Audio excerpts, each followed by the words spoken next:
नमस्कार।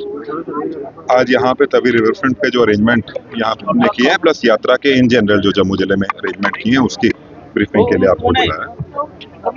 Tawi river front पे हमारा टोकन सेंटर प्लस ई-केवाईसी और आरएफआईडी का रजिस्ट्रेशन काउंटर चलेगा। इसके साथ साथ हमारा रजिस्ट्रेशन काउंटर रेलवे स्टेशन पे भी चलेगा, गीता भवन में, राम मंदिर में और भगवती नगर में। जैसा पहले चलता था वैसे काउंटर चलेंगे।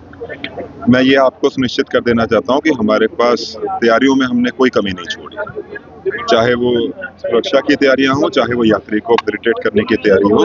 उसमें हमने पूरी मेहनत से इस तरह की तैयारी की है कि हर यात्री को हम एक कंफर्टेबल स्टे जम्मू में दे सकें।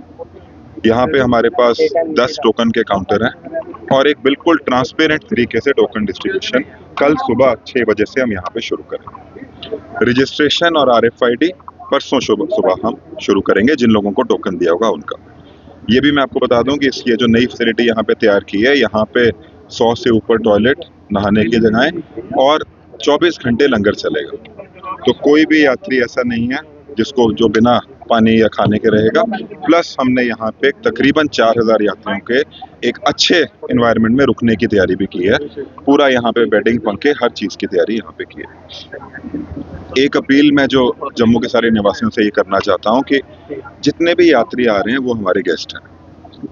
बहुत सारे ऐसे यात्री हैं जो पहली बार आएंगे, तो 4-5 चीज़ें हमें करनी जरूरी हैं, जो मैं आपके माध्यम से एक अपील सारे जितने हमारे व्यवसाय वाले लोग हैं, जितने हमारे ई रिक्शा चालक हैं, ऑटो चालक हैं, टेम्पू चालक हैं, होटल इंडस्ट्री के लोग हैं, दुकानदार हैं, होटल वाले हैं, सबसे ये अपील है कि पहली बात, हम सभी यात्रियों को अपना गेस्ट मान के उनसे व्यवहार अपना अच्छा रखें। दूसरी चीज़, हम किसी से ओवरचार्जिंग नहीं करें, ये एक टाइम ओवरचार्जिंग करने का नहीं है। तीसरी चीज़, कोई भी यात्री अगर हमें रास्ते में दिखता है, कोई बाहर की रजिस्ट्रेशन की बस है, गाड़ी है, एक पानी का ग्लास या उसको सही रास्ते पे कोई भटका हुआ यात्री है, उसको सही रास्ता दिखाने में हमारा ही बड़प्पन है। और जम्मू शहर इसी चीज़ के लिए हमेशा जाना गया। हम ये चाह रहे हैं, हमारा एडमिनिस्ट्रेशन का, एसएसपी साहब का, सबका ये प्रयास है कि जम्मू शहर यात्रा में सिर्फ एक पड़ाव ना बन के रह जाए। जम्मू भी मंदिरों का शहर है। जो यात्री यहाँ पे आया, एक दिन बिताता है, वो जम्मू शहर में घूमे, हमारी मार्केट में शॉपिंग करे, जम्मू शहर को देखे। और इसके लिए हम एक और प्रयास भी कर रहे हैं, जो कल हम आपसे शेयर करेंगे। हम चाहते हैं कि जो यात्री यहाँ पे आते हैं, हम उनको ऐसा एक फीलिंग दिलाएं कि एक तो वापस आने की आशा रखें, दूसरा उस यात्री को हम अच्छे से फैसिलिटेट करें। और वो जम्मू में जितनी साइट्स हैं, चाहे वो हमारा बाहू फोर्ट है, रणबीरेश्वर मंदिर है, रघुनाथ मंदिर है, अखनूर का किला है, सुचेतगढ़ बॉर्डर पे हमारी रिट्रीट सेरेमनी होती है, हम उसको प्रेरित करें वहाँ पे जाने के लिए। उसको प्रेरित करने के लिए एक नई योजना भी है, वो कल आपसे शेयर करेंगे। बट जम्मू के सब लोग साथ मिलके हमें, प्रशासन की इसमें मदद करें, हम आपके साथ हैं। जम्मू शहर में एक मेले की तरह हम सारे यात्रियों को फैसिलिटेट करें, यही आशा हम रखते हैं और इसी के लिए एडमिनिस्ट्रेशन पूरी तत्पर है। मैं दोबारा रिपीट कर रहा हूँ, जैसे मैंने बताया कि कल सुबह से टोकन काउंटर खुल जाएंगे, बिल्कुल ट्रांसपेरेंट तरीके से टोकन बटेंगे। परसों से रजिस्ट्रेशन काउंटर खुलेंगे और जितने भी यात्री हैं उनका main facility Tawi river front पे। अगर जम्मू में किसी को भी आप देखते हैं, हमने जगह जगह पे बैनर होर्डिंग लगाए हैं, उनको आपने तवी रिवर फ्रंट पे आने के लिए ही। दर्शन के इस बार हमारे 2 प्रवेश और एंट्री एग्जिट है, नरवाल साइड से भी खुला है और जो रेलवे स्टेशन की एंट्री हम पिछले कुछ सालों से देखते आए वो भी चल रही है। वहाँ पे हमारे रजिस्ट्रेशन काउंटर लगे हैं, दोनों तरफ से रोड आएंगे, रोड खुले। हम एक यात्री को, जैसा मैंने बताया, 13 साल से छोटा बच्चा यात्रा में आ नहीं सकता, 70 साल से ऊपर का आदमी नहीं आ सकता।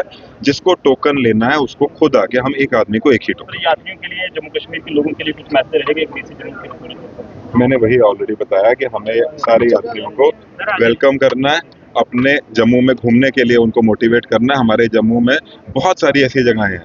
मैंने कहा कि जम्मू को एक पड़ाव ना बनाकर हमें जम्मू को एक ऐसा स्पॉट बनाना है जहाँ पे यात्री एक दिन पूरा हमारे बाजारों में घूमे, शॉपिंग भी करे, बहुत चीज़ें मिलती हैं। हमारा यहाँ का डोगरी कल्चर ही ऐसा रहा है जहाँ पे खाना भी अच्छा है। यहाँ क्यों ना यहाँ के उनको कराड़ी कुलचा, राजमा चावल खिलाए जाए, क्यों यहाँ पे वो बाजार में जाके ड्राई फ्रूट की शॉपिंग ना करें। इस पर हमने बहुत तैयारी की है। पहली बात यह है कि हम जम्मू की कोई भी सड़क बंद नहीं करें। जो पहले सड़क बंद रहती थी या यात्रियों को सड़क पे बहुत टाइम तक धूप में खड़ा रहना पड़ता था, टॉयलेट बाथरूम की फैसिलिटी वहाँ पे नहीं होती थी और काफ़ी रेलवे स्टेशन के आसपास सड़क बंद रहती थी, इस पर कोई भी सड़क बंद नहीं होगी और फिर भी सारा सेंटर जो है हमने यहाँ पे अरेंजमेंट किया है। सो जम्मू शहर वासियों के लिए एज नॉर्मल लाइफ चलेगी। जस्ट मेरी यही अपील है कि हमारे यात्री, हमारे गेस्ट हैं, उनको हमें गेस्ट की तरह ट्रीट करना है और उन सबका सहयोग। पर बहुत सारे ऐसे सेंटर्स हैं जो किसी भी डेट का कूपन काट देते हैं, यात्री से पैसे भी ले लेते हैं। इसमें मैं एक बात आपको बताऊं कि यहाँ के ना होकर बाहर के मोस्टली लोग हमने देखा है कि जम्मू कश्मीर से बाहर के लोगों ने ऐसा किया, तो उन पे कड़ी कार्रवाई पिछले सालों में भी हुई है। इस बार भी अगर ऐसी कोई चीज हमारे सामने आती है तो उस पर कार्रवाई होगी, और यहाँ का कोई आदमी ऐसा कर रहा है तो सेम कार्रवाई उस पर भी होगी।